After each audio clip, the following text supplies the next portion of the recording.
Hello students, I hope that you all are doing great. आज के इस video के अंदर हम एमपीएस 003 के कुछ इंपॉर्टेंट क्वेश्चंस को कवर करेंगे और ये मेरी एमपीएस 003 इंपॉर्टेंट क्वेश्चन सीरीज का पार्ट 3 वीडियो है। सो अगर आपने इससे पहले वाले वीडियोस को नहीं देखा है तो डिस्क्रिप्शन में जाकर आप हमारे व्हाट्सएप चैनल को ज्वाइन कर सकते हैं, क्योंकि मैं अपने व्हाट्सएप चैनल पे जितनी भी हमारी प्लेलिस्ट है उनके लिंक प्रोवाइड करती हूँ। उसके अलावा हमारे पास आपके एग्जाम की प्रिपरेशन के लिए नोट्स एंड गेस्ट पेपर्स भी अवेलेबल हैं। आपको सिर्फ इस नंबर पे व्हाट्सएप करना है। स्कॉलरली माइंड्स की टीम आपको सारी डिटेल व्हाट्सएप पे शेयर कर देगी। जो हमारे गेस्ट पेपर और नोट्स हैं उसके अंदर आपको एग्जाम की प्रिपरेशन के लिए कंप्लीट मटेरियल मिल जाएगा, यानी कि उसके बाद आपको कुछ और नहीं पढ़ना होगा। वो जो मटेरियल होगा वो मोर देन इनफ होगा आपके एग्जाम की प्रिपरेशन के लिए। सो सिंपली जस्ट आपको डिस्क्रिप्शन में जाना है, जो नंबर है उस पर आप कांटेक्ट कर सकते हो। जस्ट आपको व्हाट्सएप पे एक हाई सेंड करना है। ये हमारा क्वेश्चन नंबर 7 है। इससे पहले के 6 क्वेश्चंस में पार्ट 1 एंड पार्ट 2 में आपको करवा चुकी हूँ। उसके अलावा एक और फाइनल इंपॉर्टेंट इन्फॉर्मेशन जो मेरी लाइव क्लासेस से जुड़ी हुई है वो ये है कि डिस्क्रिप्शन में आपको हमारे live channel scholarly minds live का लिंक मिलेगा। तो अगर आप मेरी एमपीएस 003 की लाइव क्लासेस के साथ जुड़ना चाहते हो तो उसके लिए आपको हमारे लाइव चैनल को भी सब्सक्राइब करना पड़ेगा, क्योंकि अब मेरे 3 पार्ट्स कंप्लीट हो गए हैं और इसके बाद मैं लेकर आऊंगी एमपीएस 3 की रिवीजन क्लासेस, जिसके अंदर हम सारे के सारे जो आपके प्रीवियस ईयर के लास्ट 5 ईयर्स में पूछे गए टॉपिक्स है उनकी रिवीजन करेंगे। ठीक है, सो लाइव क्लास में आपको जरूर आना है, चाहे आप कोई वीडियो चैनल का देखो चाहे ना देखो, बट जो मैं लाइव पे करवाती हूँ वो आपको जरूर देखना है। वो बहुत ही ज्यादा इंपॉर्टेंट है, इवन गेस्ट पेपर से भी ज्यादा वो इंपॉर्टेंट है। ठीक है ना, गेस्ट पेपर के जो क्वेश्चंस होते हैं उनके आंसर थोड़े से लॉन्ग लॉन्ग होते हैं, बट लाइव में मैं उनको और ज्यादा इजी पॉइंट वाइज तरीके से आपको समझाती हूँ। ठीक है, सो क्वेश्चन नंबर 7 है जहां पे आपको क्रिटिकली एग्जामिन करना है nature of caste and inequalities in India, कि भारत में जाति और असमानताओं की प्रकृति का सम आलोचनात्मक परीक्षण आपको करना है। तो क्योंकि यहाँ पे जाति की बात हो रही है तो पहले इंपॉर्टेंट है कि हम जाति को डिस्क्राइब करें कि कास्ट आखिर क्या होता है। तो कास्ट जो है गाइस हमारा एक हेरिडिटरी सिस्टम है सोशल स्ट्रेटिफिकेशन का, यानी कि समाज के अंदर लोगों को विभिन्न स्तरों पे बांट देना। उनके बर्थ के हिसाब से, उनके ऑक्यूपेशन, उनके सोशल स्टेटस के हिसाब से जब हम उन्हें बांट देते हैं तो वो जाति के अंतर्गत आता है। Caste has been one of the most influential institutions. अगर हम पुरानी इंडियन सोसाइटी की बात करते हैं तो पुराने समय से ही लेकर आज तक हम देखते हैं कि जो इंडियन सोसाइटी है वहां पर जाति का जो रोल है काफी ज्यादा इंपॉर्टेंट रहा है। समाज के जो चीजें हैं, सामाजिक, आर्थिक, राजनीतिक असमानताओं को जाति ने गहराई से प्रभावित किया है। ठीक है, इनइक्वालिटी को प्रभावित किया है जाति ने, और कहीं ना कहीं समाज के अंदर इनइक्वालिटी का जो सबसे बड़ा कारण हम देखते हैं वो जाति ही होता है। तो जाति जो है ओवर सेंचुरीज हम देखते हैं कि इवॉल्व करती आई है, लेकिन कहीं ना कहीं वो हमारे समाज की संरचना में गहराई से समाहित हो चुकी है। ठीक है, तो परंपरागत रूप से हम क्या देखते थे कि जो हमारा समाज है उसमें हायरार्कीज होती थी, ग्रुप्स होते थे जिनका अनइक्वल एक्सेस होता था। मतलब जो ग्रुप में सबसे ऊपर होंगे उनके पास मोर रिसोर्सेज, मोर पावर, और जो उस हायरार्की में सबसे नीचे आएंगे उसके अंदर उन लोगों के पास less power and less opportunities होती थी। तो अगर हम अब अपने संविधान की बात करते हैं तो भारतीय जो संविधान है वो इक्वालिटी की बात करता है। उसके अलावा जाति के आधार पे जो भेदभाव होता है उसको ये क्या करता है, प्रोहिबिट करता है। बट ओवरऑल हम क्या देखते हैं कि जो जाति है वो सोशल रिलेशंस और लाइफ के जो चांसेस हैं उनको अभी भी इन्फ्लुएंस करती आ रही है। ठीक है, तो यद्यपि संविधान समानता की गारंटी देता है और जातिगत भेदभाव को प्रतिबंधित करता है, फिर भी जाति आज भी सामाजिक संबंधों और जीवन के अवसरों को प्रभावित करती है। तो जो हमारे कास्ट का सिस्टम है पूरा का पूरा, ये एक हायरार्किकल स्ट्रक्चर है, यानी कि ये पद पद अनुक्रमित संरचना है जहाँ पे हायरार्की होती है। कुछ ग्रुप सुपीरियर होते हैं, कुछ क्या होते हैं, इंफीरियर होते हैं, और जिस भी आप ग्रुप से बिलोंग करते हो वो ही आपका समाज में स्टेटस और आपकी प्रेस्टीज, आपकी स्थिति को निर्धारित करता है। बर्थ के बेस पे जो है जाति निर्धारित होती है। कोई भी जो इंडिविजुअल है बाय बर्थ ही उसकी जाति निर्धारित हो जाती है। तो जो कास्ट ग्रुप है ना उसको इजीली चेंज नहीं किया जा सकता। मतलब कि आप जिस कास्ट में पैदा हुए हो आप जनरली उसी कास्ट में रहते हो। और एंडोगैमी हमें देखने के लिए मिलता है, यानी कि अगर शादी होती है तो सेम कास्ट के बीच में होती है, जिसकी वजह से जो कास्ट की बाउंड्रीज है ना वो आज भी हमें भारत में मेंटेन्ड देखने के लिए मिल रही हैं। कुछ व्यवसायिक संबंध होते हैं तो specific occupation were linked to particular caste. पुराने समय में हम क्या देखते थे कि कास्ट जो होती थी उनसे रिलेटेड कुछ स्पेसिफिक ऑक्यूपेशंस होते थे। ठीक है, तो historically specific occupations were link to particular caste की हाँ अगर ये ब्राह्मण जाति का है तो इनका काम पहले से निर्धारित होगा, अगर कोई क्षत्रिय में आता है तो उनका काम पहले से निर्धारित होगा। तो जाति के आधार पर जो ऑक्यूपेशन बेस थे, तो कितना ही मॉडर्नाइजेशन हो जाता है लेकिन आज भी हमें ये चीजें देखने के लिए मिलती हैं, बट ओवरऑल आधुनिकरण ने इस संबंध को थोड़ा सा कमजोर कर दिया है, बट इसके जो प्रभाव हैं वो आज भी हम देख पाते हैं। तो कास्ट एक इम्पॉर्टेंट सोर्स है किसी भी व्यक्ति के सोशल आइडेंटिटी का। बहुत सारी जो पॉलिटिकल पार्टीज हैं, सोशल मूवमेंट है, वो कास्ट को एक बेसिस की तरह मानते हैं for the representation and support. ठीक है, तो ये 5 आपके मेजर गाइस पॉइंट्स हो जाएंगे जिसके अंदर आप कास्ट का नेचर बताओगे इंडिया में, nature of caste in India आप डिस्क्राइब करोगे।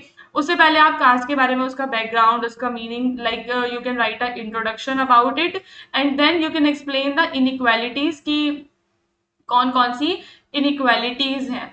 तो सबसे पहले हम देखते हैं सोशल एक्सक्लूजन। जो लोअर कास्ट के लोग होते हैं हिस्टोरिकली गाइस वो एक्सक्लूडेड रहे हैं, मतलब एजुकेशन में, टेम्पल में, पब्लिक स्पेसेस में उनको नहीं जाने दिया जाता था, वहां पर उनके साथ इक्वालिटी नहीं होती थी, समाज के अंदर डीप असमानता जिससे उत्पन्न होती है, उनको जो एजुकेशन तक उनका एक्सेस है वो ट्रेडिशनली रिस्ट्रिक्टेड रहा था लोअर कास्ट ग्रुप के लिए। जो लोअर कास्ट के ग्रुप होते थे ना उन तक शिक्षा परंपरागत समय में हम देखते हैं कि उनके पास नहीं थी शिक्षा। सो एज अ रिजल्ट जो भी एजुकेशनल डिस्पैरिटीज हैं वो जनरेशन बाय जनरेशन आगे बढ़ती चली आ रही हैं। लैंड ओनरशिप हो, इनकम हो, अपॉर्चुनिटीज हो, एम्प्लॉयमेंट की, वो सारी जो चीजें हैं कास्ट के अंदर अनइवनली डिस्ट्रीब्यूट है। तो काफी सारे जो मार्जिनलाइज कास्ट हैं वो आज भी पॉवर्टी को फेस करते हैं और इकोनॉमिक वल्नरेबिलिटी को फेस करते हैं। सो हिस्टोरिकली हायर कास्ट जो है उसको ग्रेटर एक्सेस मिलता है पॉलिटिकल पावर डिसीजन मेकिंग में, और वहीं लोअर कास्ट का जो रिप्रेजेंटेशन है वो एक लिमिटेड समय तक ही होता है। और समय के साथ रिप्रेजेंटेशन देखो इम्प्रूव भी हुआ है, लेकिन जो इनइक्वालिटी है, कास्ट बेस्ड इनइक्वालिटी हमें आज भी देखने के लिए मिलती है। साथ ही साथ जो महिलाएं हैं उनको मल्टीपल फॉर्म्स ऑफ डिस्क्रिमिनेशन का सामना करना पड़ता है, because one discrimination because of gender, another is because of caste. तो उनको डिसएडवांटेजेस सहने पड़ते हैं। सो ये 5 तरह की इनइक्वालिटीज के बारे में आप चर्चा करेंगे। जिस तरीके से मैं आपको आंसर का फॉर्मेट बता रही हूँ इसी तरीके से आप point wise long and long answers लिख कर आओगे। 20 मार्क्स के आंसर के अंदर आपको सारी डिटेल्स जरूर मेंशन करनी है, सोशल एक्सक्लूजन, एजुकेशनल इनइक्वालिटी के बारे में, इकोनॉमिक इनइक्वालिटी के बारे में, पॉलिटिकल, मतलब जो भी देखो ये आपके दिमाग से होता है, कैसे आप किसी एक टॉपिक को मल्टीपल जो उसके डायमेंशन है उनसे कनेक्ट करोगे। तो जितना ज्यादा आप कनेक्ट करना सीखोगे ना उसको पॉलिटी से, सोशियोलॉजी से, इकोनॉमिक्स से, और आपके जो समाज है उससे, फ्यूचर के लिए क्या चीजें हो सकती हैं या पास्ट में क्या हुआ था, अभी क्या स्थिति है, तो जैसे आप कनेक्ट कर करके लिखोगे ना आंसर को तो आपके लिए काफी ज्यादा आसान हो जाएगा। तो आज के समय में जाति की प्रकृति में हमें परिवर्तन देखने के लिए मिल रहा है, और परिवर्तन का जो कारण है वो है आधुनिकीकरण, क्योंकि अब जो ये दौर है ये शिक्षा का दौर है, औद्योगिकरण का दौर है, शहरीकरण का दौर है, ग्लोबलाइजेशन का दौर है। यहाँ पे हम देखते हैं कि जाति की जो पुरानी जो बाधाएं हैं वो कमजोर हो चुकी हैं, और अब लोग अपनी जाति की सीमा से परे भी एक दूसरे के साथ संपर्क स्थापित करते हैं। संविधान ने अनटचेबिलिटी को जो प्रोहिबिट कर रखा है और इक्वालिटी बिफोर लॉ जो हमें दे रखा है उसने ये जाति की पूरा जो सोशल स्ट्रक्चर है इसको तोड़ने में मदद की है। और साथ ही साथ संविधान ने जो ये आपके रिजर्वेशन का जो काम किया था ताकि वो लोग जो हिस्टोरिकली डिसएडवांटेज्ड हैं उनकी हेल्प की जा सके, उनको स्पेशल प्रोविजंस दिए थे संविधान ने, तो ये एक चीज में मतलब हेल्प करता है। तो यहाँ पे आपको वो सारे मेजर्स बताने हैं जो आप अपने आसपास देखते हो जो कास्ट के नेचर को आज के समय में मॉडर्न जमाने में चेंज कर रहे हैं। तो पहला क्या हो गया आपका आधुनिकीकरण का प्रभाव हो गया, संवैधानिक संरक्षण हो गया, एंड देन यू हैव दलित और पिछड़ा वर्ग के जो आंदोलन आप देखते हो। तो सामाजिक आंदोलन जो है उन्होंने जाति के आधार पर जो लोगों को उत्पीड़ित किया जाता था, ठीक है, उनको चैलेंज किया, and also they demanded the equal rights. तो ये सारे जो मूवमेंट्स हैं इन्होंने एम्पावर किया है मार्जिनलाइज कम्युनिटीज को।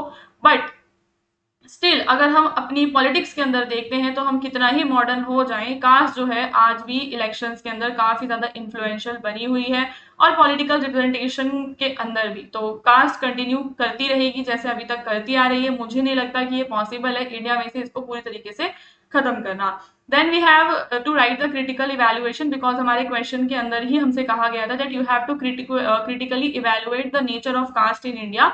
तो हम बताएंगे कि समय के साथ ये पूरी तरह से खत्म तो नहीं हुआ है, डिसअपियर तो नहीं हुआ है, बट ये क्या हो चुका है, ट्रांसफॉर्म हो चुका है। Legal reforms, education, economic development, इन सारी चीजों ने जो पुराने समय की इनइक्वालिटीज थी, जिस एक्सट्रीम लेवल पे था, उसे तो खत्म कर दिया है, बट अलग अलग फॉर्म्स में आज भी हमें देखने के लिए मिलता है। तो कास्ट प्योरली सोशल इंस्टीट्यूशन से अब एक पॉलिटिकल और इकोनॉमिक फैक्टर की तरह काम करने लगी है, और कंटेम्प्रेरी इंडिया में हम देखते हैं कि इसको चैलेंज किया जाएगा, कंटिन्यू भी रहेगी पर परिवर्तित भी होती रहेगी। फिर फाइनली कंक्लूजन आ जाएगा आपका कि जो कास्ट है वो एक क्रूशियल डिटर्मिनेंट है सोशल इनइक्वालिटी का इंडिया में, despite the constitutional guarantees of equality and social justice. मतलब कितना भी आप देखते हो कि संविधान हमें इक्वालिटी दे दे, सोशल जस्टिस दे दे, लेकिन समाज के अंदर जो कास्ट है वो एक इंपॉर्टेंट फैक्टर की तरह रहने वाला है। इंडियन सोसाइटी के सामने ये एक बहुत बड़ा चैलेंज है, कास्ट को अपने यहाँ से एलिमिनेट करना, सभी लोगों को इक्वल अपॉर्चुनिटीज देना और सारे सेक्शंस के इंक्लूसिव डेवलपमेंट को सपोर्ट करना। ओवरऑल हम देखते हैं कि एक ट्रूली डेमोक्रेटिक और जो जस्ट सोसाइटी है, और वो कब इमर्ज करती है, जब सोशल स्टेटस किसी व्यक्ति की मेरिट और डिग्निटी के द्वारा डिटरमाइन होता है, ना कि उसके बर्थ के द्वारा डिटरमाइन होता है। तो जाति केवल एक सामाजिक संस्था नहीं है, बल्कि समानता, न्याय और मानव गरिमा के समक्ष एक बड़ी चुनौती है। अब हम चलेंगे हमारे क्वेश्चन नंबर 2 पे, जहां पे आपको सिविल सोसाइटी के बारे में डिस्क्रिप्शन देना है कि किस तरीके से सिविल सोसाइटी में परिवर्तन आ रहा है। साथ ही साथ आप एनालाइज करेंगे सोशल मूवमेंट के रोल को। तो देखो, सिविल सोसाइटीज में आपकी वो सारी संस्थाएं आती हैं, जैसे कि आपके एनजीओज हो गए, आपके वेरियस कम्युनिटी के ग्रुप हो गए, लेबर के ग्रुप्स हो गए, है ना, वुमेन राइट्स के एक्टिविस्ट हो गए। तो वो सारे लोग जो गवर्नमेंट से बिना जुड़े काम करते हैं, वो सिविल सोसाइटी के अंदर आते हैं। तो नागरिक समाज से आशय क्या होता है, उन स्वैच्छिक संगठनों से गैर सरकारी संगठन, सामुदायिक समूह, सामाजिक आंदोलन और नागरिक संगठन जो राज्य और बाजार से स्वतंत्र रूप में कार्य करते हैं। इसके अलावा जो हमारे न्यू सोशल मूवमेंट हैं, वो ऐसे मूवमेंट हैं जो ट्रेडिशनल जिन मुद्दों पे आंदोलन किया जाता था, वो उन मुद्दों पर फोकस नहीं करते हैं। Instead of that traditional focus, अब उनका जो फोकस है गाइस, वो एनवायरमेंट पे है, जेंडर इक्वालिटी पे है, सोशल जस्टिस पे है। तो ट्रेडिशनल जो मुद्दे हुआ करते थे वो इकोनॉमिक और क्लास बेस्ड हुआ करते थे, लेकिन अब के जो मुद्दे हैं वो क्या है, आपके ह्यूमन राइट्स से जुड़े हुए हैं, जेंडर इक्वालिटी से जुड़े हुए हैं, आपके एनवायरमेंट से जुड़े हुए मुद्दे हैं। सो सिविल सोसाइटी का जो कॉन्सेप्ट है वो समय के साथ काफी ज्यादा इवॉल्व हुआ है। कैसे? क्योंकि अब का जो समय है वो ग्लोबलाइजेशन और डेमोक्रेसी का समय है। तो जैसे जैसे डेमोक्रेटिक पार्टिसिपेशन बढ़ेगा, ग्लोबलाइजेशन और कम्युनिकेशन बढ़ेगा, सिविल सोसाइटी भी और ज्यादा पावरफुल होते चले जाएंगे, और वो गवर्नेंस को और पब्लिक पॉलिसी को क्या करेंगे दोस्तों, प्रभावित करेंगे। ठीक है, तो उसी समय नए सामाजिक आंदोलन उभरे, जिन्हें नई सामाजिक और सांस्कृतिक चिंताओं को सामने रखा था। तो सिविल सोसाइटी का जो नोशन है गाइस, अब वो चेंज हो चुका है। अर्लियर जो हमारे थिंकर्स होते थे, वो सिविल सोसाइटी को एक ऐसे स्पेयर में रखते थे जो इंडिविजुअल की फ्रीडम और एक्सेसिव स्टेट कंट्रोल को क्या करता था, रोकता था। ठीक है, ध्यान देना, क्लासिकल व्यू, जो नोशन अब चेंज हो रहे हैं उसमें सबसे पहला आपका क्लासिकल व्यू आएगा। जो प्रारंभिक विचारक थे, उन्होंने नागरिक समाज को ऐसा क्षेत्र माना जो राज्य के अत्यधिक नियंत्रण से व्यक्ति की स्वतंत्रता की रक्षा करता है। इसे लोकतंत्र और नागरिक भागीदारी के लिए आवश्यक माना गया था। तो क्या कहा जाने लगा कि जो सिविल सोसाइटी है वो गाइस इंपॉर्टेंट है, किस लिए, लोकतंत्र के लिए इंपॉर्टेंट है। ठीक है, और उसके अलावा नागरिक की भागीदारी के लिए इंपॉर्टेंट है, क्योंकि ये एक ऐसा क्षेत्र है जो जनता को सरकार के फालतू का जो अत्यधिक नियंत्रण है उससे रक्षा करता है। फिर मार्क्सिस्ट जो पर्सपेक्टिव है, दृष्टिकोण है, उसने बोला कि जो सिविल सोसाइटी है वो क्लास डिवीजन को रिफ्लेक्ट करता है, और सिविल सोसाइटी केवल और केवल जो डोमिनेंट इकोनॉमिक ग्रुप्स है ना, उनके हितों की रक्षा करता है। ध्यान से सुनना, क्या कि मार्क्सवादी विचारकों के अनुसार नागरिक समाज वर्ग विभाजन को प्रतिबिंबित करता है और प्रभुत्वशाली आर्थिक वर्गों की हितों की रक्षा करता है। इसको एक लिंक की तरह देखा जाता है सोसाइटी के इकोनॉमिक स्ट्रक्चर में। फिर ग्राम्स्की जो है, उनका व्यू सिविल सोसाइटी का काफी ज्यादा इंपॉर्टेंट है। एंटोनियो ग्राम्स्की ने नागरिक समाज को वैचारिक संघर्ष का क्षेत्र माना, यानी कि जो उन्होंने क्या आर्ग्यू दिया कि यह प्रभुत्व को बनाए रखने और सामाजिक परिवर्तन के साधक के रूप में कार्य कर सकता है। मतलब कि ये सरकार को कहीं ना कहीं सपोर्ट भी कर सकता है, सरकार के प्रभुत्व को बनाए रखने का काम कर सकता है, या दूसरा ये सोशल चेंज के लिए काम कर सकता है। तो आज के समय में सिविल सोसाइटी एक इंटरमीडियरी की तरह काम करता है। ध्यान से सुनना, आज के समय की अगर मैं बात करूं तो सिविल सोसाइटीज जो होती हैं वो इंटरमीडियरी की तरह काम करती हैं between the state and the citizens. ये participation, accountability, transparency and protection of rights, इन सारी चीजों को प्रमोट करते हैं। तो ग्लोबलाइजेशन ने क्या करा है, सिविल सोसाइटी को एक्सपेंड कर दिया है बियॉन्ड द नेशनल बाउंड्रीज। अब जो नागरिक समाज है ना, वो केवल किसी एक राष्ट्र की सीमा के भीतर हमें देखने के लिए नहीं मिलते हैं। इंटरनेशनल एनजीओज वगैरह जो हैं, अब वो बड़े बड़े मुद्दों पर काम करने लगे हैं। Climate change, human right, sustainable development, ऐसे जो मुद्दे हैं वो उनके मेन मुद्दे बन चुके हैं। जो हमारे नए सोशल मूवमेंट है, अगर मैं उनकी बात करती हूँ, तो अब के जो सोशल मूवमेंट है वो पहचान और संस्कृति पर बल देते हैं। Unlike the traditional class-based movement, new social movement focus on identity, dignity and recognition। तो ये किसी भी व्यक्ति की तीन चीजों पर फोकस करते हैं, ठीक है ना। उस व्यक्ति की आइडेंटिटी पे, उस व्यक्ति की डिग्निटी पे, प्लस गाइस रिकॉग्निशन पर ये फोकस करते हैं। इसके अलावा ये कुछ इश्यूज को उठाते हैं। So these movements are organised. कुछ स्पेसिफिक इश्यूज होते हैं जिनके आसपास ये नए सोशल मूवमेंट घूमते हैं। वो इश्यूज जो पुराने समय में बिल्कुल भी इंपॉर्टेंट नहीं थे बट आज के समय में इंपॉर्टेंट है, जैसे कि एनवायरमेंट को प्रोटेक्ट करना, वुमेन्स के राइट्स, ह्यूमन राइट्स। तो इशू बेस्ड मूवमेंट आपको देखने के लिए मिलते हैं न्यू सोशल मूवमेंट में। ठीक है, अगर आपको समझ में नहीं आ रहा है तो आपको लिखना पड़ेगा, बिना लिखे आपको समझ में नहीं आएगा क्योंकि आंसर्स काफी ज्यादा लॉन्ग हैं।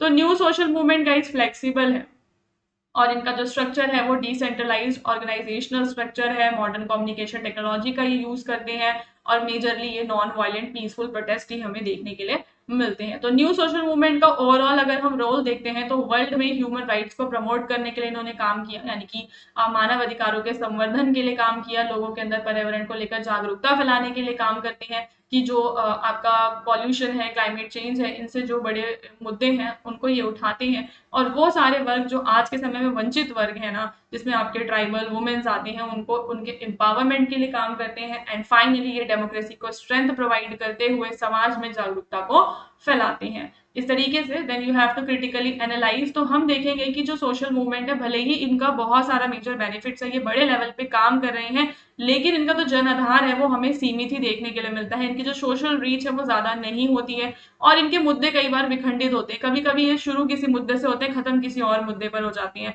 जिस भी मतलब एक ब्रॉडर इनइक्वालिटी की जो चीजें हैं, बहुत सारी चीजें अनदेखी हो जाती हैं, अनएड्रेस्ड रह जाती हैं और ये डोनर फंडिंग पे डिपेंड करते हैं। कभी कभी इनके पास पैसा नहीं होता है और पैसे की वजह से परेशानियां आती हैं और जो कि इनकी ऑटोनॉमी और इनकी प्रायोरिटीज को प्रभावित कर देता है। ठीक है, उनकी स्वतंत्रता और प्राथमिकताएं फिर प्रभावित हो सकती है। फॉर एग्जाम्पल कि अगर हम देखते हैं कि कोई मूवमेंट एजुकेशनल बेस्ड है, ठीक है, अब उसके पास फंडिंग नहीं है, तो वो क्या करेंगे गाइस, उनको फंडिंग चाहिए। तो सपोज कि उन्हें किसी रिलीजियस ग्रुप ने फंडिंग दे दी, तो फिर वो उस रिलीजियस ग्रुप का बोलबाला करेंगे और दूसरे रिलीजियस ग्रुप के खिलाफ हो जाएंगे। तो इस तरीके से हम क्या देखते हैं कि वो जो उनका फंडिंग का जो इशू आता है ना, वो आगे उनको मुद्दों से भटका देता है। ठीक है, देन आप यहाँ पे क्या देखते हो कि इनके अंदर लैक ऑफ अकाउंटेबिलिटी होती है, यानी कि जो सिविल सोसाइटी ऑर्गेनाइजेशंस हैं उन्हें क्रिटिसाइज किया जाता है कि कभी कभी ये सरकार के साथ ही मिलकर काम करने लगते हैं, तो ओवरऑल डेमोक्रेटिक कंट्रीब्यूशन इतना सिग्निफिकेंट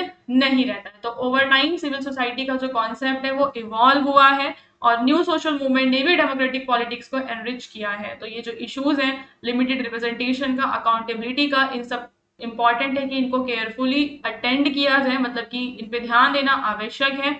और ये देश के अंदर दोनों ही सिविल सोसाइटीज और न्यू सोशल मूवमेंट एक इंस्ट्रूमेंट की तरह काम करेंगे डेमोक्रेटिक ट्रांसफॉर्मेशन के लिए और सोशल चेंज के लिए। ठीक है, now let's move to the last question जो कि इस चैनल पे हमारा होने वाला है। तीनों लेक्चर्स हमारे यहाँ पे कवर हो जाएंगे। तीनों लेक्चर्स में टोटल मैंने 9 क्वेश्चंस आपको करवा दिए हैं। These 9 questions are very important. उसके अलावा जैसे कि मैंने आपको बताया, live classes are also very important. तो जो भी बच्चा नोट्स जिसपे नहीं है, जिसके पास गेस्ट पेपर नहीं है, उसको टेंशन लेने की कोई भी जरूरत नहीं है।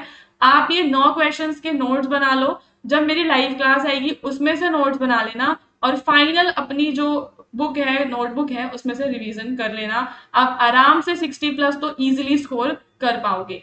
ठीक है, अब यहाँ पे आपको सतत विकास की अवधारणा के विकास तथा पर्यावरण संरक्षण में अंतर्राष्ट्रीय एजेंसियों की भूमिका की आपको व्याख्या करनी है। तो सबसे पहले तो आपको ये पता होना चाहिए कि सस्टेनेबल डेवलपमेंट क्या होता है, फिर अंतर्राष्ट्रीय एजेंसियों की इसमें क्या भूमिका है। तो सस्टेनेबल डेवलपमेंट आपका सतत विकास, जिसका मतलब होता है ऐसा विकास जो वर्तमान पीढ़ी की आवश्यकताओं को तो पूरा करे, परंतु भविष्य की जो पीढ़ी है उनकी आवश्यकताओं को पूरा करने की जो क्षमता है उनके साथ कोई कॉम्प्रोमाइज नहीं होना चाहिए। दैट मीन्स कि जो भी हमारे रिसोर्सेज हैं उन्हें हमें सावधानी पूर्वक यूज करना है ताकि वो फ्यूचर के जनरेशंस के लिए भी बचे रहें। एक बैलेंस यहाँ पे क्रिएट करने की नीड होती है इकोनॉमिक ग्रोथ में, सोशल वेलफेयर में और एनवायरमेंट के प्रोटेक्शन में। अगर हम बात करते हैं कि इस अवधारणा की शुरुआत कहाँ से होती है, तो जब एक समय था जब इंडस्ट्रियलाइजेशन बढ़ गया था, अर्बनाइजेशन बढ़ गया था, तो काफी सारे एनवायरमेंटल प्रॉब्लम्स सामने आए थे।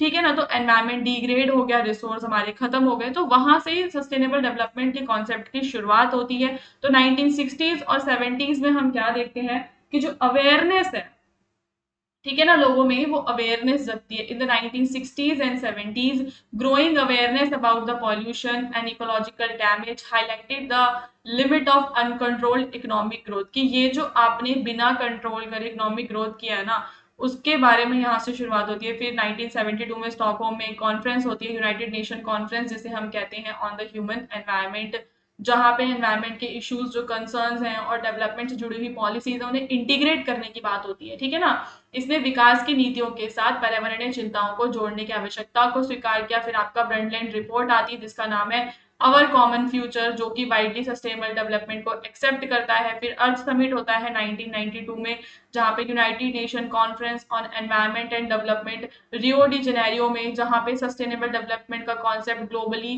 प्रमोट किया गया था और वहां पे एजेंडा 21 को अडॉप्ट किया गया था। तो 2015 तक में जो यूनाइटेड नेशन ने 17 गोल्स को अडॉप्ट किया, कि 17 हमारे लक्ष्य हैं जिन्हें हमें पूरा करना है, जिसके अंदर आपका आता है no poverty, gender equality, zero hunger, ताकि आपका जो ग्रोथ और जो एनवायरमेंट सस्टेनेबिलिटी है वो एक साथ उसको इंटीग्रेट किया जा सके। तो फाइनल जो प्रिंसिपल्स हैं जिन पे सस्टेनेबल डेवलपमेंट गाइस हमारा बेस्ड है, उसमें एनवायरमेंट के प्रोटेक्शन की बात होती है, इकोनॉमिक डेवलपमेंट की बात होती है, साथ ही साथ समाज के अंदर समानता लेकर आने की बात होती है। और समानता केवल इस पीढ़ी में ही नहीं बल्कि इंटर जनरेशनल इक्विटी, ये आपको जरूर लिखना है। ये चार चीजें जो आपके सस्टेनेबल डेवलपमेंट के प्रिंसिपल्स हैं।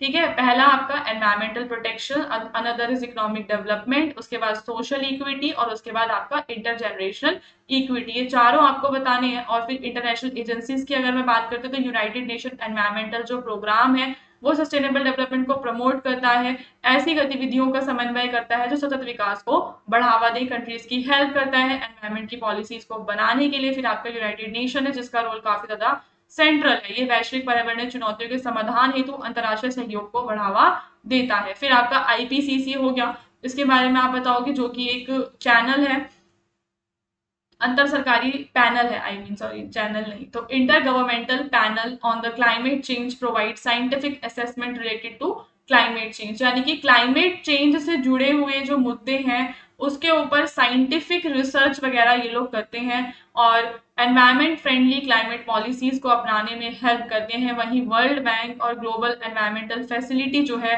वो भी हेल्प करती है, क्योंकि ये फाइनेंशियल असिस्टेंस प्रोवाइड करते हैं उन देशों में जहां पे रिन्यूएबल एनर्जी को बढ़ाना है, बायोडाइवर्सिटी को कंजर्व करना है, क्लाइमेट से जुड़े हुए प्रोग्राम्स को अडेप्ट करना है। तो वर्ल्ड बैंक हो गया आपका, और काफी सारे जो इंटरनेशनल लेवल पे हमारे एग्रीमेंट्स हुए हैं, जैसे कि हमारा क्योटो प्रोटोकॉल, पेरिस एग्रीमेंट, ये सारे एग्रीमेंट्स भी हेल्प करते हैं एनवायरमेंट को प्रोटेक्ट करने में। तो ओवरऑल हम जानते हैं कि जो इंटरनेशनल एजेंसीज हैं उन्होंने एनवायरमेंटल अवेयरनेस के लिए, पॉलिसी फॉर्मेशन के लिए, साथ ही साथ वैश्विक सहयोग में एक योगदान दिया है। फिर भी अपर्याप्त वित्त पोषण, समझौतों के कमजोर क्रियान्वयन और विकास और पर्यावरण लक्ष्यों के बीच संघर्ष जैसी जो चुनौतियां हैं वो हमें बनी हुई देखने के लिए चैलेंजेस आज भी हैं। डेवलप और डेवलपिंग कंट्रीज की जो रिस्पॉन्सिबिलिटीज हैं वो डिफरेंट है। अगर मैं बात करती हूँ डेवलप कंट्रीज की, तो रिसोर्सेज को लेकर उनका कमिटमेंट ज्यादा होना चाहिए। कुछ ऐसे लिमिटेशंस हैं इंटरनेशनल एजेंसीज की जो ग्लोबल एनवायरमेंटल प्रॉब्लम्स को आज भी हम सॉल्व नहीं कर पा रहे हैं। सो फाइनली आपको एक कंक्लूजन दे देना है जिसमें आप सस्टेनेबल डेवलपमेंट के कॉन्सेप्ट के इवोल्यूशन के बारे में बताओगे और इंटरनेशनल एजेंसीज के रोल के बारे में बताओगे और कैसे हम सस्टेनेबल डेवलपमेंट को अचीव कर सकते हैं एक कलेक्टिव एक्शन लेकर, सरकार की, इंटरनेशनल ऑर्गेनाइजेशन की हेल्प से, सिविल सोसाइटीज की और नागरिकों की हेल्प से। So finally sustainable development is not a choice between the environment and the development, बल्कि वो एक ऐसा पाथ है जो दोनों चीजों को गाइस सिक्योर करता है। सो आई होप कि आपको काफी अच्छे तरीके से सारा जो मटेरियल है वो समझ में आ गया होगा। आप हमेशा अपने हैंड रिटन नोट्स को बनाया करो जो आपकी हैंड राइटिंग में हो, आपके पॉइंट्स हो, ताकि वो ज्यादा आपकी हेल्प करेंगे एग्जाम के अंदर। डिस्क्रिप्शन में जो मेरा व्हाट्सएप चैनल है उसके साथ जुड़ना बिल्कुल भी मत भूलना, ताकि न्यू क्लासेस, न्यू अपडेट्स, अब सेकेंड ईयर में भी जाओगे तो हमारा चैनल आपके काफी ज्यादा काम आने वाला है, तो जरूर उसको ज्वाइन आप लोग कर लेना।